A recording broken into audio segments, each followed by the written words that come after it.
Welcome to Villanova University, the Center for Church Management, and the second in our three-part webinar series on new research on the reuse of church real estate. My name is Matt Davis. I'm the Associate Director here and excited to get things started with you today. For our opening prayer, the Ad Summa Sancto Spiritu, this was a prayer that was read at the beginning of every session of the Second Vatican Council. It was also used more recently in Pope Francis's Synod on Synodality. It's a really beautiful prayer about when you have to discern new paths forward. And I thought with church real estate, there's so many questions, there's so many possibilities, there's so many different paths forward. It'd be great to just bring a spirit of discernment and prayer to those decisions and to those questions. So I want to invite you now quietly to pray with me this prayer. In the name of the Father, and the Son, and the Holy Spirit. We stand before you, Holy Spirit, as we gather together in your name, with you alone to guide us. Make yourself at home in our hearts. Teach us the way we must go and how we are to pursue it. We are weak and sinful. Do not let us promote disorder. Do not let ignorance lead us down the wrong path, nor partiality influence our actions. Let us find in you our unity, so that we may journey together to eternal life and not stray from the way of truth and what is right. All this we ask of you, who are at work in every place and time, in the communion of the Father and the Son, forever and ever. Amen. So our mission in the Center for Church Management is to provide education and scholarship in the Augustinian Catholic tradition on strategic management and financial matters in service to leaders of churches and other Christian faith-based ministries. Here we strive to bridge mission with management. And we do that by adapting, integrating, we sometimes say baptizing the best of leadership and management in business and put at the service of church management and church leaders. So there's three main branches to the Center for Church Management. I want to highlight two of them today. The first is our Masters of Science in Church Management. It's really the most important thing that we offer. It's a 30-credit online degree from the Villanova School of Business.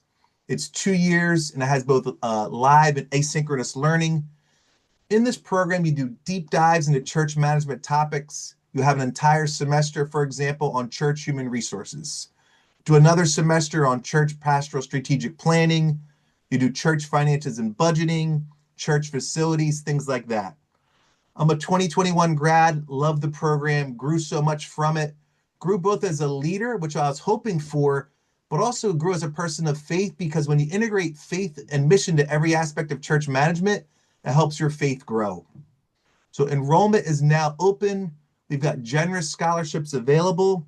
If you'd like to learn more, I'd be happy to talk to you about it. You can contact me at m.davis, m.davis at villanova.edu. We also do research and scholarship. Some of our research is led by the center itself, and other times we sponsor scholars, like today with Nadia. Now, we use our research and scholarship, so our course content and everything we teach is cutting edge, is up to date. And so we're providing church leaders that same cutting edge, up to date research so they can better lead and serve their churches. Our agenda today, our presenter, Nadia, will introduce her in 1 second here. She's going to present her research for about 30 minutes or so. At the very end, we'll do a question and answer. The way you submit your questions is through the chat box. So anytime during Nadia's presentation, if you have a question, put it in the chat box. I'll be monitoring it. When she's done her presentation, I will give her those questions. A reminder to keep yourself on mute during the entirety of your presentation. I now want to introduce Dr. Nadia Mian. He's a professor of practice in the Department of Management and Operations in the Villanova School of Business. He's also the David Grennan Family Faculty Director of the Center for Church Management in the Villanova School of Business. Matt, welcome. How's your tuna sandwich, Matt? Welcome. I finished my tuna sandwich. I was saying before you all logged in, I just finished. I was teaching from 9:30 to 1:35 today. And so finished, grabbed a quick tuna sandwich, my Friday lunch, and I'm thrilled to be here with you all. And especially thrilled to have the chance to introduce Nadia to you all. I would say too, it's grateful to see so many alums of the Masters of Church Management and alums of our other programs who are here. So great to see all of our friends, and continued gratitude to the members of our advisory council, see Charles Cañada and Ed Mackesy, and there's other ones here. Grateful for your continued leadership and advice and support to make programs like this possible. And finally, in addition to the Private Family Foundation, who helped fund a lot of this research, also grateful to the Lilly Endowment. Had the chance to be with them yesterday in Indianapolis, but they've also provided support for making programs like this helpful. So grateful for all of them, and grateful for all of you for spending part of your Friday afternoon with us to learn a bit more about this. So this is the second of a series that we are doing, looking at church real estate issues. I'm recognizing their significance. So I had a great conversation, if you missed it, last week with Dr. Amy Lawton, taking a look at both acquisitions and sales of churches, and kind of what can be learned from the last 20 years of how that's happened in Boston across all sorts of different faith traditions. And so we're going to chat about today is looking at the redisposition of some church assets. And I had the privilege of serving on a panel with Dr. Nadia Mian several years ago, maybe 4 or 5 years ago, at the launch for the Fitzgerald Institute for Research out at Notre Dame. So they invited friends from Rutgers and Villanova and many other places for that. And I remember being struck with like, wow, she's really, really talented and has some fascinating insights. And I would love to have the chance to work with her someday. And fortunately, we found several opportunities. And so very, very grateful that she's been joining us for the past year as one of our visiting research fellows. So as you can see, she's the senior program director at the Ralph W. Voorhees Center for Civic Engagement, and she's a lecturer at the Edward Blaustein School of Planning and Public Policy at Rutgers University. And so we're really excited. We had a sociologist last week. We got a management professor. We're going to have other disciplines, but part of what we try and do is make this work interdisciplinary.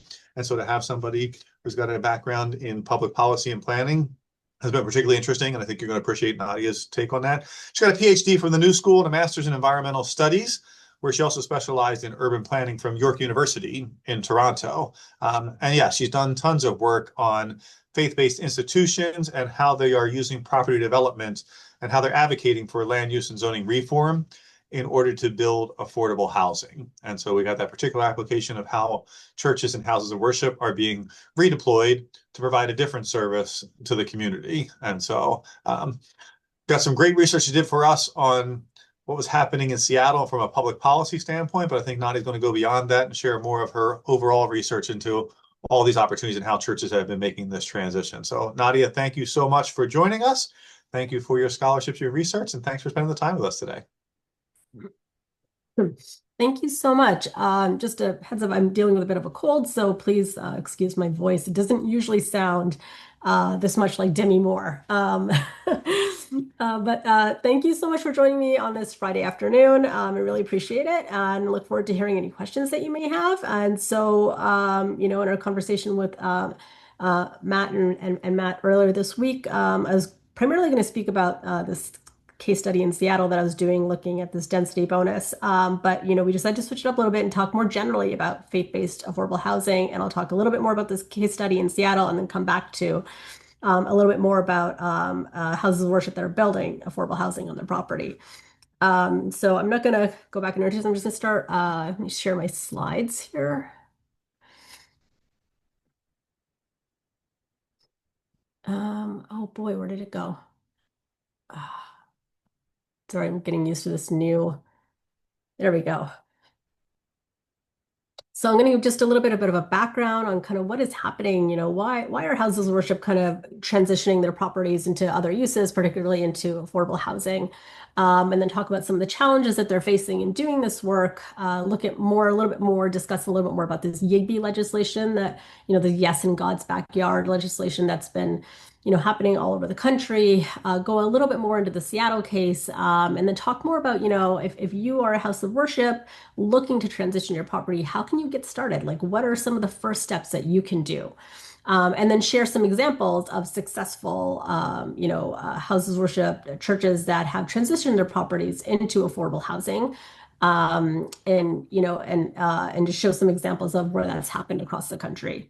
But as Matt mentioned, my research focuses on looking at faith-based property development, particularly looking at how do houses of worship advocate for zoning reform, for legislative changes, for policy changes at the local level, even in order to transition their properties to different uses.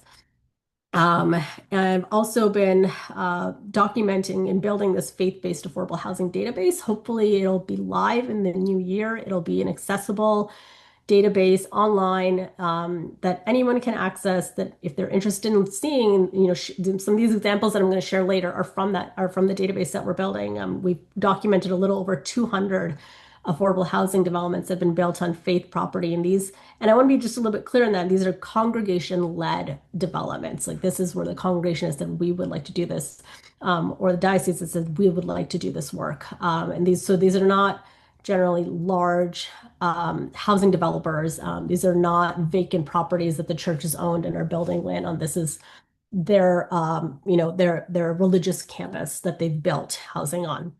And so I'm going to share some of those in a little bit, but we documented a little bit over 200 of those. Those will be accessible online, hopefully within the year, with a report that accompanies it and shares a little bit more about trends and patterns that we're seeing happening from that work. But right now, let's just, to talk more a little bit about this. I want to start the conversation by framing, why our houses of worship are important in a community, right? This can help us better understand, why their transitions to another use can be tricky and sometimes a little bit difficult. Number one, unique architecture, right? Sometimes, not always, houses of worship, they can be beautiful buildings, right? They're a glimpse into history of how things used to be. They're landmarks in a neighborhood, anchors in a community. They've been there forever and are part of a neighborhood. They generally occupy strategic locations in a community. Historically, we know churches will be located at the center of community life, and so they're in areas that are close to transportation, close to schools, retail, and commercial areas. And when these uses transition to other uses, particularly housing, it can make that change even more significant. Many houses of worship provide, while they're private property, they're widely considered these third spaces that provide social services as well as other meeting spaces for communities. And so they're places of social connection, places of social interaction, in addition to spirituality and worship. People are married, their babies are baptized, funerals happen. There are also spaces for Girl Scout meetings, for AA sessions, for food pantries, and shelter for the unhoused. And so they provide not only social services, but also social capital.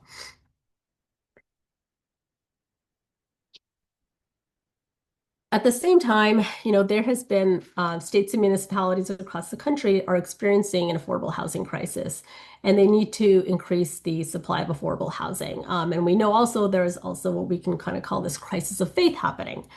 And so these kind of dual crises at the same time as, created this space for houses of worship to be able to transition their land and their property to other uses, primarily looking at affordable housing, mostly because of this affordable housing crisis that has been happening across the country. That has also precipitated, a lot of states and municipalities to look at ways to reform their land use regulations and to provide a lot of these YIGBI laws that are coming, that are being proposed and passed. But we know median home prices have increased significantly. There's an increase in cost burden renters that have increased. There's a low housing supply. There's also declining religiosity, aging and declining buildings that are very expensive to maintain. And there's talk about congregations that may close, in the coming years. And so this perfect storm that has kind of created this space here for more housing to be built on faith property. And so as a response to this housing crisis and their own internal crisis, more and more houses of worship, across the country are transitioning their properties, building affordable housing on their land. Many congregations consider this to be mission-driven or mission-focused development where they're motivated by this religious calling to serve the community. And so we can see this is happening everywhere from San Antonio to Brooklyn to Virginia, to Charlotte. And so what are the ways in which they develop? And so Mainly, this is transitioning again, like I mentioned, these are congregation-led developments. They are happening on religious campuses. And there's different ways in which this is done. And so congregations can either donate the land, which is where they will donate their land to a developer to build housing. They can lease the land, and this is where they set a term, whatever term that is, could be 20 years, 50 years, 99 years, to a developer and lease the land to a developer. They could also be joint partners in that land lease, in developing the property as well. Or they can just outright sell the land to a developer, and use the profits from that. And this could be in order to build on underutilized land. They can build a new building. On excess parking, they can build a new building. They can do an adaptive reuse of an existing structure, or they can tear down a sanctuary, and whatever other buildings that are on the campus and build an entirely new building that may or may not have space for the congregation to reside within. And again, the congregation could be partners in all this with a developer, or they can step aside from that process entirely. But there's many challenges houses of worship face when undergoing a development project.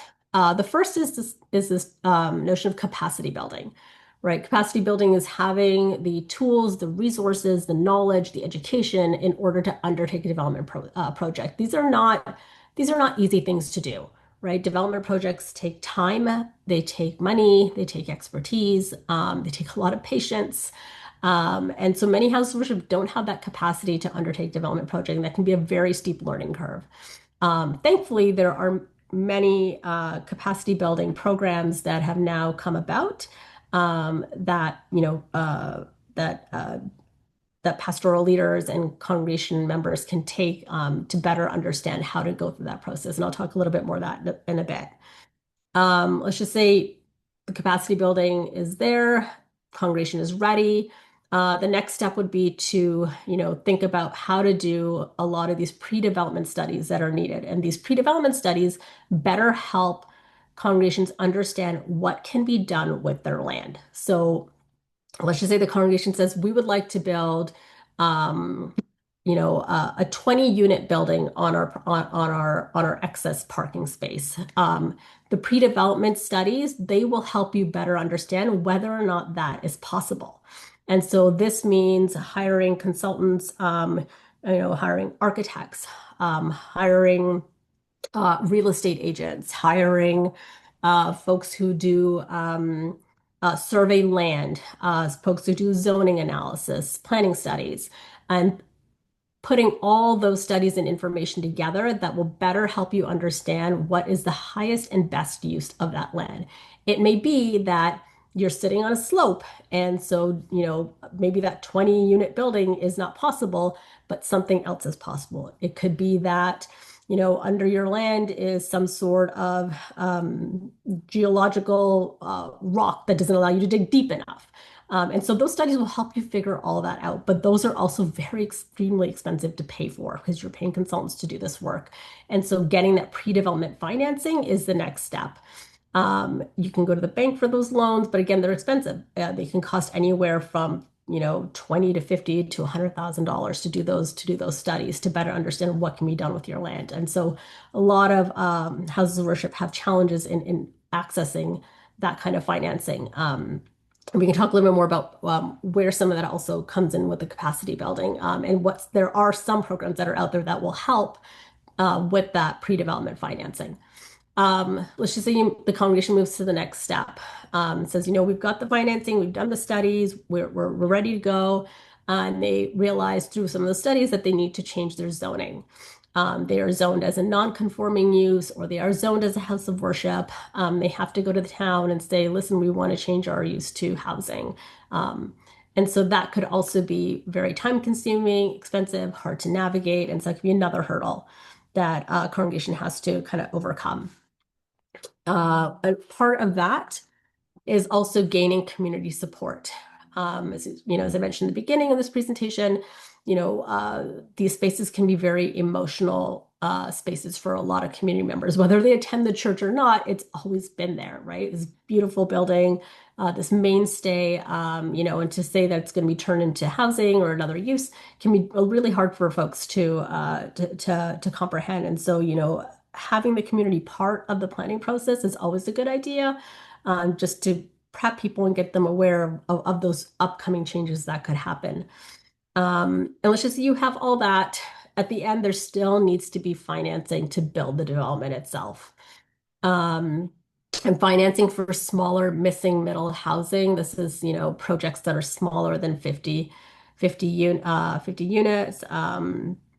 They can be more difficult to come by. And in this, in this climate, we're not really sure what is happening with some of the financing for affordable housing. So that's also something that is that needs to be taken into consideration.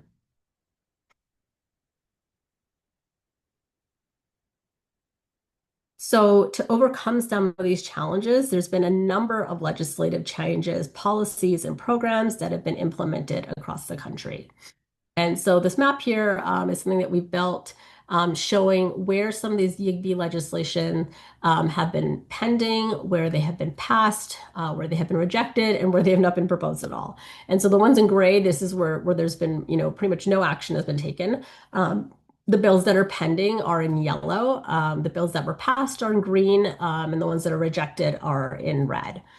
And the areas where you see stars are where municipalities have either partnered with a larger organization to provide these capacity building programs, or the municipalities themselves have created these capacity building programs for houses of worship to join as a cohort to better understand the development process. And those have happened all across the country, from Seattle to San Francisco to Miami to New York, to Atlanta, Charlotte, and those have happened in quite a few spaces. And I can talk a little bit more about those too as well in the Q&A period. And so what does some of the YIGB legislation include? And so these are legislations that have focused on a variety of ways to increase the supply of affordable housing on faith-owned land, right? And they're land use incentives. So first, it can be land use incentives and zoning reform. What is this? What does this mean? What does this include? So these are incentives that have included density bonuses. This is where a municipality will allow a developer to build higher or bigger than the existing zoning allows. And so that's seen as an incentive. It's streamlining approvals. And so again, going through the development process, putting all these application papers in, going through City Hall can take time. And sometimes if those approvals are streamlined, it can make for a quicker, faster build. There can be reforms for parking requirements as well. Parking is a huge issue that can really slow down the development, particularly for houses of worship. And so sometimes removing those parking requirements or minimizing those parking requirements can really help a development be built quicker. Development standards, environmental reviews, a lot of some of the legislation has looked at either removing that or minimizing it. So for example, one of the ones that I looked at for my fellowship with Villanova was looking at a density bonus that was provided by Washington State that gave religious organizations a bonus for building 100% affordable housing on faith property. Another one was in December 2019, the city of San Diego in California. They reduced, and in some instances, they completely removed parking requirements for houses of worship that were building affordable housing on their property, given their distance to transit zones. One of the other things the YIGB legislation is, some of the legislations have done has looked at by right development. By right development is where you no longer have to go through a zoning change application. There's no zoning reform needed. You are allowed to build housing, affordable housing on your property by right. So you do not need to go through the city hall anymore to get that approval. This was actually proposed in September 2025 as Congressional Representative Scott Peters and Chuck Edwards introduced a bipartisan Faith and Housing Act that would permit houses of worship to build affordable housing on faith land by right, with a bunch of other things that were thrown in there. But it's a pretty big one at the federal level. California was one of the first to do this. This was in October 2023, and they passed SB4, which is the Affordable Housing on Faith Lands Act. And that permitted religious organizations to bypass local permitting processes to build affordable housing on faith-owned property. Another one is allowing houses of worship to maintain their tax-free status if they build affordable housing on their land. Currently, some states allow it, some states don't. But once you change that use from and are no longer religious, primarily using your property for religious purposes, then the tax issue comes into play. But some states have looked at allowing that tax-free status to remain. And again, the capacity building. In March of 2024, Senator Sherrod Brown from Ohio, from the State Senate Committee on Banking, Housing, and Urban Affairs, introduced the Yes in God's Backyard legislation that would provide technical assistance to faith organizations interested in building affordable housing. And again, this is bringing to these technical capacity building programs, bring together a cohort of houses of worship to work together, pair them with developers, finance folks, architects, all the professionals that are involved in a development project, to help them better understand, what they can do with their land, give them access to do some of those pre-development studies, access to some funding to do that work, but then also pair them with those professionals to ask those one-on-one questions. And so those programs are really great. And then again, some of the funding that comes into play as well with some of this legislation. And so, seeing all this, YEGB legislation that's been proposed and passed, I really wanted to kind of just look at and collect some data and analyze, just maybe one of those policies that were passed and see whether or not it was actually working. Because these are so new, they've only actually come up in the last few years. And some of them only within the last year, that there's been really no evaluation of these policies, and very little studies that have been done to see if how effective they actually are. And so for this fellowship that I did with Villanova, thank you guys so much. I wanted to get a better understanding of what was happening with one of these. And so I decided to look at the density bonus that was provided by Washington State to houses of worship that built 100% affordable housing on faith-owned land. And again, if you build affordable housing on your property, it doesn't all have to be affordable housing. There have been times when there's been some units are affordable, some units are market rate. And this really, again, can go back to what does the congregation want to do, but also how do the numbers work out in terms of financing a development project. And so I wanted to ask, this project that I did, I'm going to kind of speed through it a little bit just in terms of time. Matt, how am I doing for time? You've got another maybe like 10 minutes or so, Nadia. Okay. So this research that I did looked at this density bonus. And I wanted to ask, to what extent do houses of worship utilize density bonuses to produce affordable housing? And do faith leaders and nonprofit affordable housing developers see the density bonus as a useful tool in the development process? So pretty much very simply, is it worth it for states to provide a density bonus if the ones who are actually using it don't see it as useful? And so I also wanted to see, whether or not, a lot of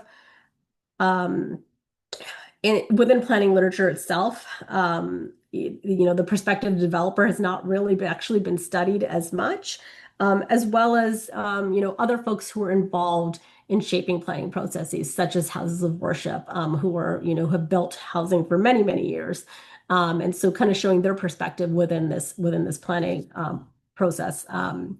And so, also this is a voluntary tool, right? That even if you are building affordable housing, and you're a house of worship and you're building 100%, you don't have to use this tool that was provided by the state. And so I wanted to better understand, was it an easy tool to use? Was it difficult to use? Is that why people are not using it or were using it? Was it based on whether or not they felt density was needed in the neighborhood? And so that's kind of what my research focused on. And so what I ended up finding was So it's just a more, example discussion of what the density bonus is. So it's a regulatory mechanism. It encourages developers to provide a public good. So that public could be a park, it could be open space, it could be affordable housing.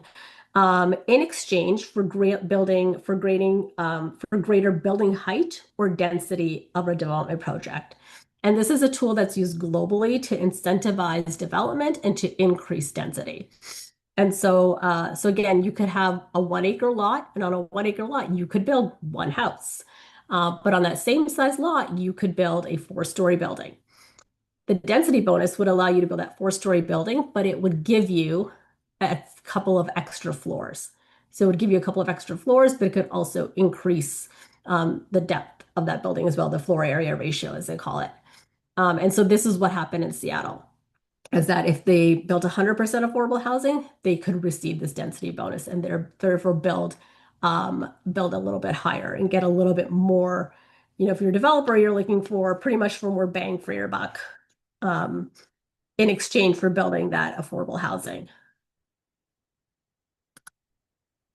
And so this is what I found. I combed through many. So Seattle has an online, as a open portal database where you can see all the land use applications that are submitted to the city. And so I combed through all the land use applications that were submitted to the city from about 2018 to 2024. And there were a little over 200 or so that were submitted. And I cross-checked those against some other of the city's mandatory housing affordability and incentive zoning reports. I cleaned all the data. I analyzed all the land use applications for their content to see, what they were doing. And I took out all the ones that were not doing housing, all the ones that, that were duplicates. And what it ended up coming up with was about 13 or so. There was a few that were done before 2021. So Seattle passed their legislation in 2020 in 2020. And so the ones that were submitted before that, I set aside. And then I looked at the ones that were submitted from 2021 to 2024. And these were the churches that wanted to build affordable housing, 100%, that wanted to build affordable housing on their land. Um, and most of them, these are all building 100% affordable housing. But some of them did not use the density bonus, and those are the ones that are in red. And the ones that use the density bonus are the ones that are in green.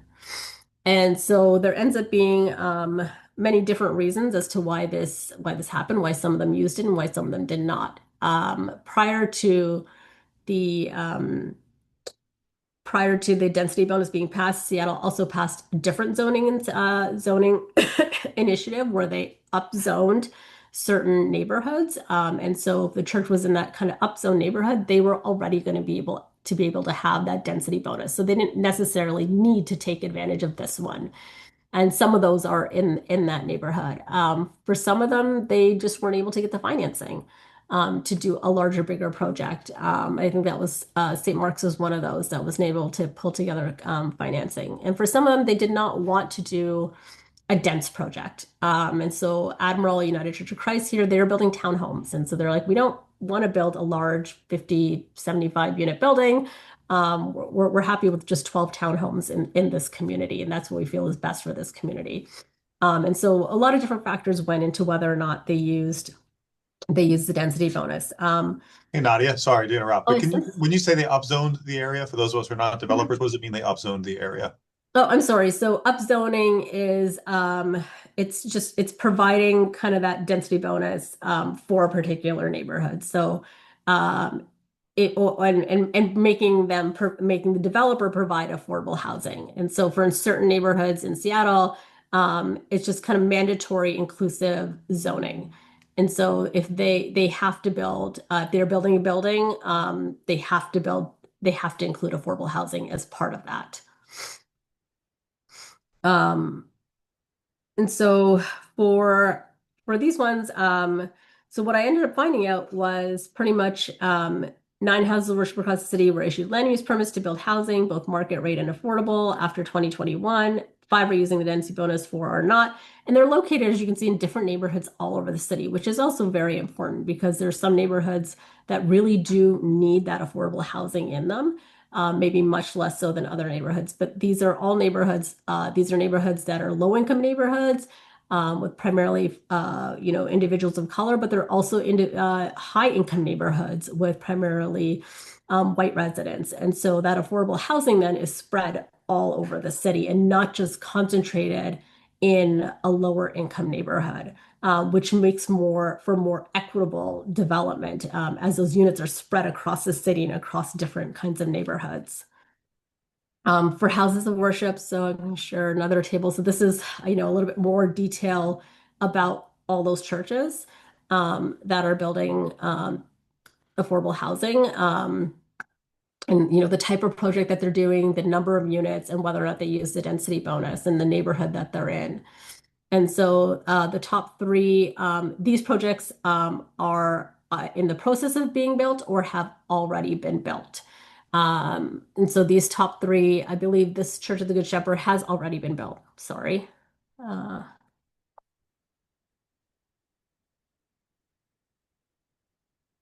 oh no.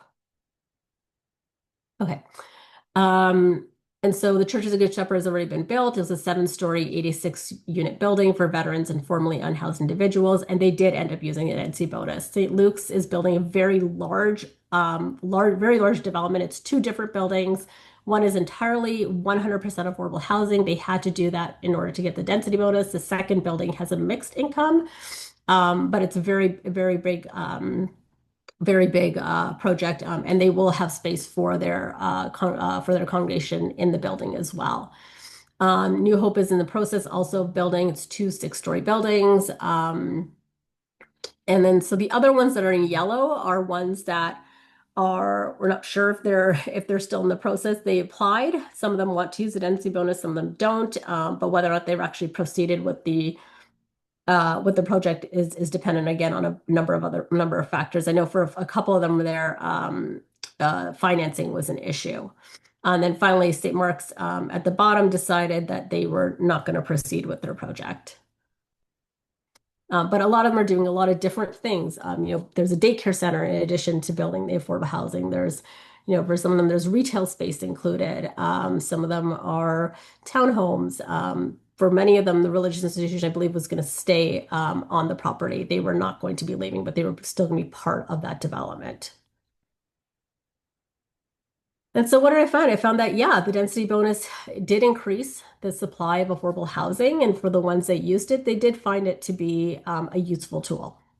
And that current and future developments of faith-based affordable housing in Seattle are going to contribute a little over 20% to the city's housing stock for future developments, which is pretty big. But the density bonus did create challenges. Again, financing for affordable housing is difficult, and increased density doesn't always work for a project because, again, once you start to build higher, you're going to have to pay for that, and that's going to increase the cost of the development. And so you have to weigh whether or not is it, that trade-off of is it more important to go bigger and higher, but then how am I going to pay for that bigger and higher? Social and religious values really guide development strongly than traditional development incentives for houses of worship. And this is important in terms of planning, where development incentives are very much geared towards developers, and not thinking of the type of developer. And so house of worship as a type of developer really is going to feel more strongly about whether or not their social and religious values are being met, as opposed to whether or not they are getting some sort of bonus or incentive from the city. And lastly, it's important to see also that the distribution of these benefits stays in the neighborhood, which creates equity. And the different ways that sometimes that density bonuses are used in planning terms, they can be sometimes instead of building higher, developers are allowed to put their money into a fund and say, we don't, we don't want to build higher, but we'll give you X, but then just give you the money. It becomes a whole thing, very complicated. But this by making sure that the house of worship is building affordable housing on their property, it just makes sure that the density stays on that property and isn't sent anywhere else, or the funding for that isn't sent anywhere else.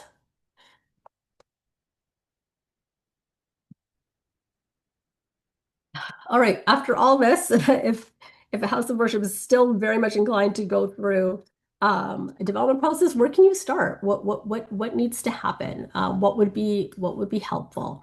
One is to definitely go through that discernment process.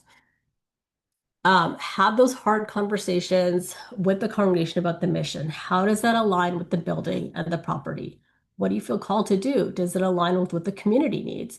The house of worship is, if the congregation is saying, let's build, a gigantic 100-story affordable housing building, and you're located in a very suburban, conservative community, how is that going to align with the communities and how are you going to get that community support? And so maybe thinking, more about, how can we make sure that we are doing what's best for everybody around us? And also, what does the community need? Go back to the city's master plan. Most towns will have a master plan that's just a visioning document that says, what the community hopes to see for the next 20 years. Maybe the community is thinking we really need more daycare centers, or we have an aging population and we need adult daycare centers. Is there a way to incorporate that into your development? And to serve the community that way. Do you require permission from a adjudicatory body to proceed with development? That's also important to know. Congregation go through this whole process, and adjudicatory body could come down and be like, nope, we're not interested in doing that. Thank you for all your hard work. Um, and also look at your own team. What members of a congregation can be part of a development team? Does anybody know anybody else who could possibly help or do any kind of pro bono work, or support work or consulting work? Do you know any planners or architects or developers or lawyers or bankers that could weigh in and provide advice? Learn as much as you can about your property and your town. What is the state of the building and the property? Do you need a new roof? Is your mechanical systems falling apart? Are there birds building nests in, different parts of different windows? Is it a historic property? Are there deed restrictions? Who actually owns the property? Does it belong to the congregation or does it belong to the judicatory body? What is the zoning on your property? And find that out because again, for houses of worship, there could be there are many different types of zoning that could be used for houses of worship. And so it's important to know which one yours is.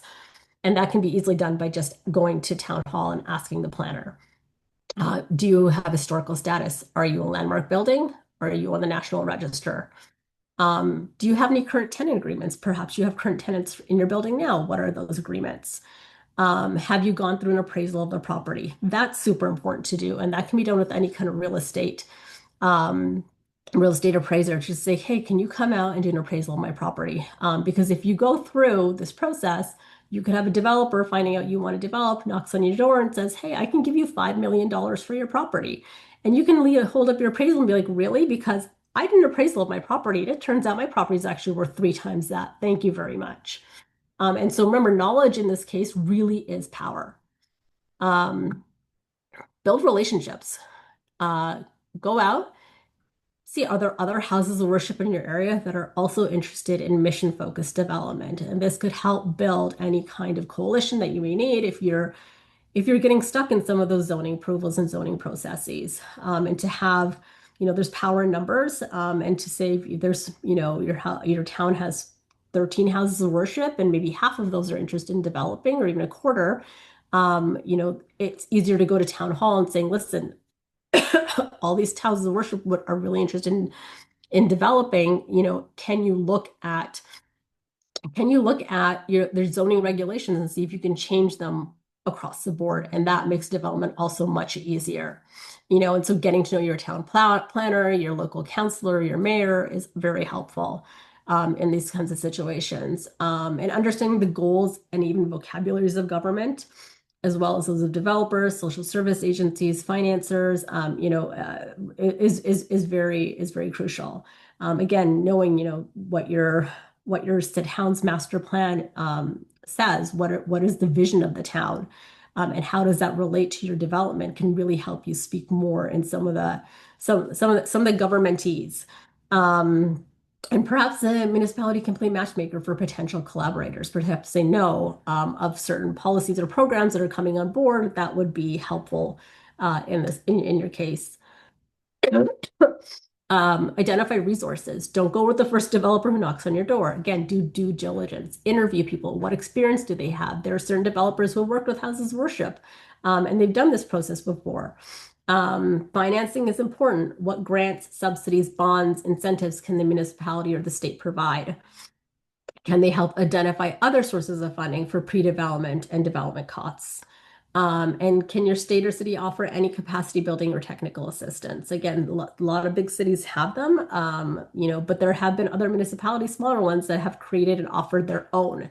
And if there are, again, other houses of worship in the town who also want to do development work, that is the opportunity to bring folks together to do, one big program. And start sooner rather than later. Recognizing that your building is falling apart and then, wanting to, do a development project is probably too late. This is a process that takes time, it takes money, and it takes a lot of patience. And you will need to allocate more of all of that than you think. And so it's important to start earlier and sooner rather than later. And also in terms of funding can sometimes take a while, particularly if you're in line for any kind of government funding. I know in New York, for certain programs, there's a line. Then you got to wait in line to receive that funding, and it can be years. So that's also important to understand. So with all this, it does happen, and there's many successful projects out there. We've cataloged about 200 of them. And so I'm going to share some of those with you now to show just different examples of how it can be done in all sorts of different ways. And so this is an adaptive reuse of All Saints School in Jersey City into a mixed income affordable home ownership development. There are 21 market rate units in this building and 4 affordable units. The affordable units were sold for $100,000, and the 21 units between 160 and 199,000. Again, these are 2016 numbers, so just to take that into account there. The school had been vacant for several years before it was sold and developed by New Jersey Community Capital, Community Asset Preservation Corporation, and Alliance Construction Group.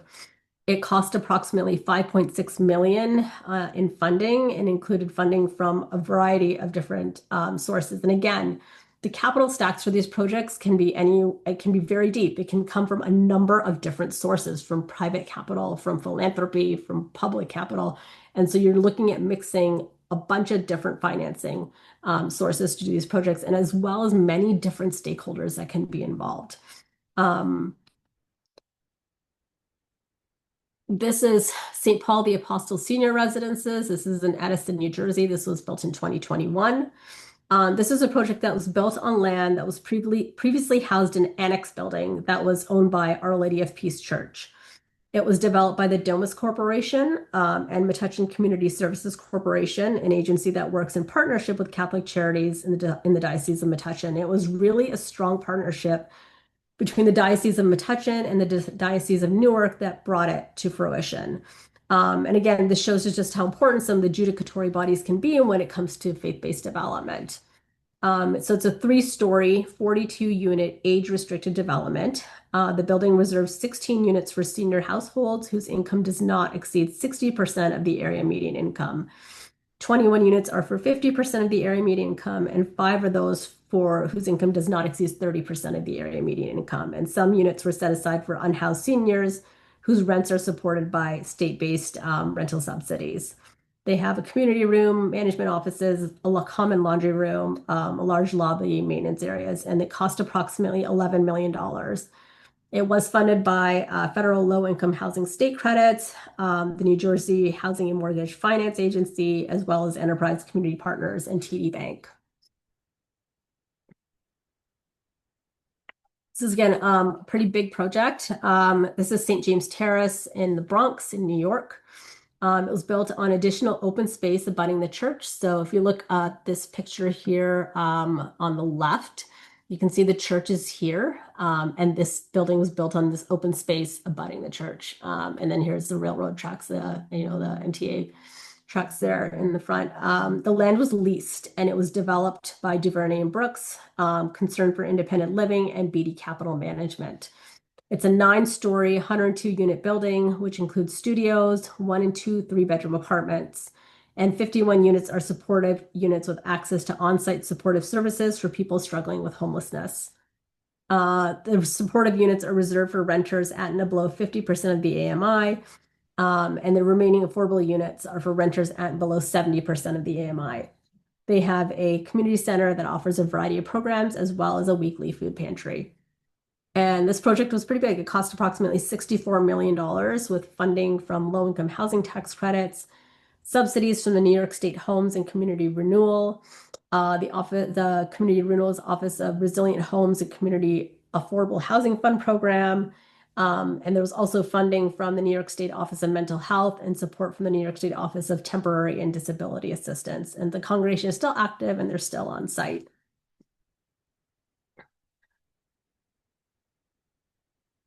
This I thought was a really neat project. This is the Hallowell Multicultural Center and Parish House. This is in 2022 in Hallowell, Maine. And so this is an adaptive reuse of the Episcopal Church of Saints Matthew and Barnabas church buildings. The diocese ended up donating the property. So it was the parsonage, the sanctuary, and the parish hall to a local nonprofit. And the 2-story parish hall was renovated to housing that includes 5 bedrooms for large immigrant families, and the church was converted into a multicultural center. And the parsonage is also home to large immigrant families. Renovating the buildings cost approximately $45,000 and was supported by private philanthropy as well as sweat equity from the residents who were living on the property.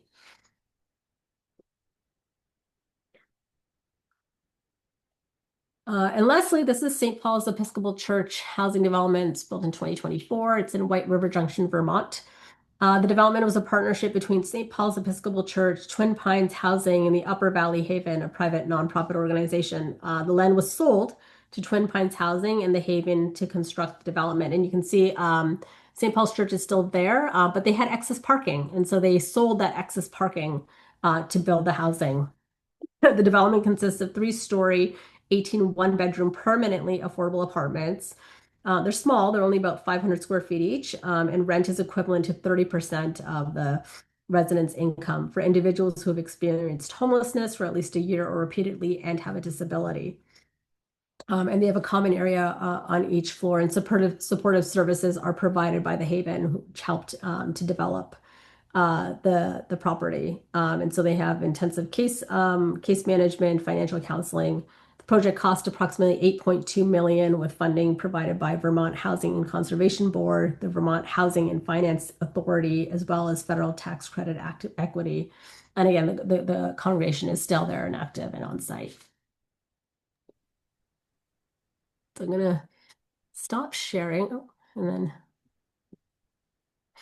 Thank you very much, thank you. Nadia. I know that was a lot. I know it's a lot of information coming from a lot of different places all at once. But thank you.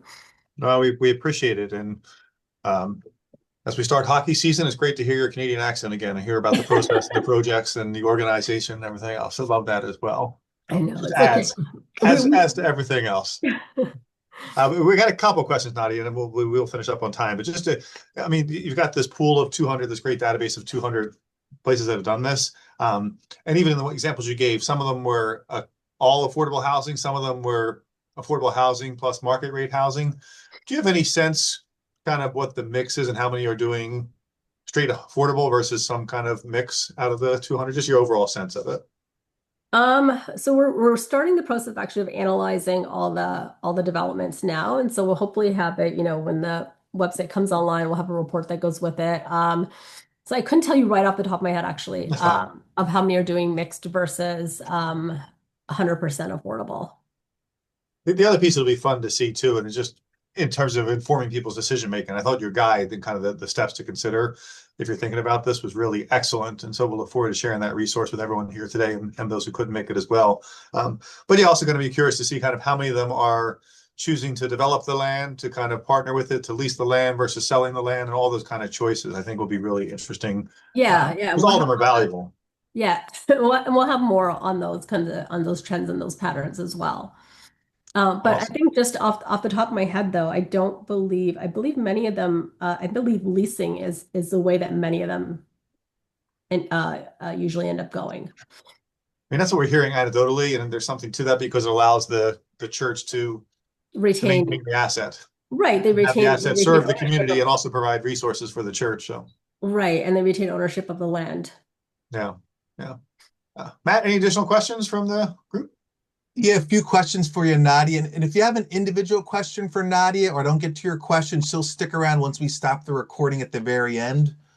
So, one question, Nadia, are there legal precedents that allow for houses of worship to do things on their property as a by right use, or are they subject to the same zoning restrictions as anyone else in the community?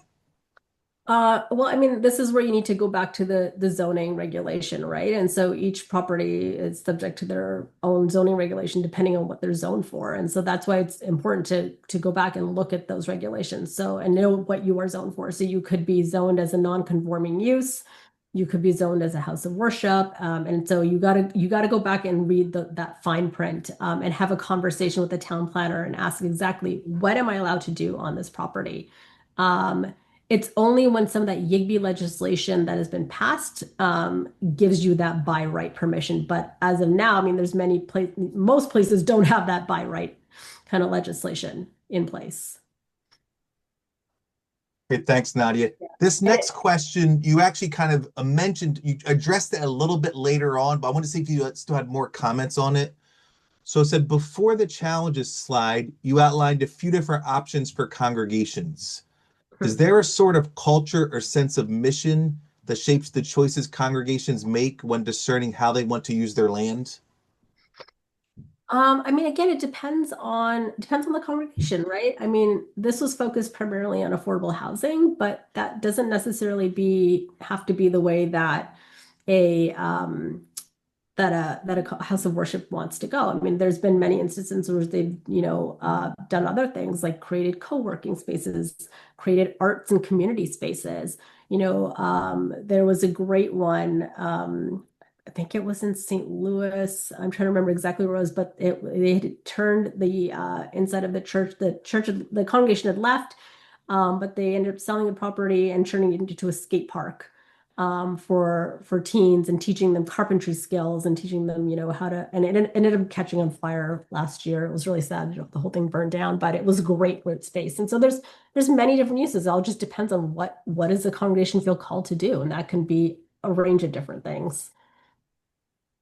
Great, thank you. And then last one, are you familiar with Simpara, a nonprofit supporting faith organizations to reimagine, repurpose their property? I've heard of Samhara, yes. I've not worked with them myself, but I have heard of them, yes. Okay, great. Yeah. Well, thank you. Rooted Good is another one just for everyone who's on there. In addition to Yeah. Simpara, but Rooted Good, we've worked with Mark Sampson from Rooted Good, who does a lot of different things, but one of them is also helping Yeah, faith-based Rooted congregations. Good is another one. And Rooted Good also just actually started a fund in Wisconsin that would help with some of this pre-development funding work. Trinity Wall Street is another one. They also provide a lot of, and they're Episcopal church, but I believe they're open to anyone. They provided also a lot of support in terms of the pre-development capacity building work. But they're also providing a fund now to help with Yeah. that pre-development Katie financing. Day at Partners for Sacred Places is another one that's kind of helping churches think through Yep. things. There's a lot of resources out there if you Yeah, are. Oikos is another one. I believe Yeah, Pretty Good has worked with them. So there's many different organizations out there. And then Enterprising Housing, and LISC, which is the Local Initiative Support Corporation. Those are the two very large national housing intermediaries, and they help.